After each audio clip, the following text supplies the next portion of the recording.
दिनकर इंगळे, बुलढाणा जिल्हा. तर आम्ही आलेलो आहे सायाळा या गावामध्ये.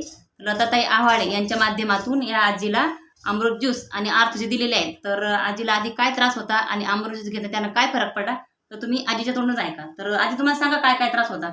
मला कमरेचा त्रास होता ना. कमरेला काय झालं तर कंबर जसं नस मी मग औरंगाबादला गेले. तुमची गादी सरकली. गादी सरकली. हां तर मग ऑपरेशन सांगितलं. मी केलं नाही, म्हणलं वाटला सगळी होते नाही होते. मग तर लय दवाखाने फिरले, लय औषधी घेतले, पण मला काही फरक जाणवला नाही.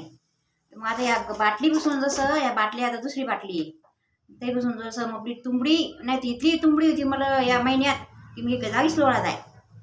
पण आता लगे आता लय चांगलं झालं लगे. आता मी चालू लागले ते उठते बसते असं उठता येत नव्हतं मला, असं बसता येत होतं. तुम्ही पहिले गाडीवर जायचे ना गाडी कधीच पायी चालल्या नाही पाय चालत नाही कधीच. आणि लग्नामध्ये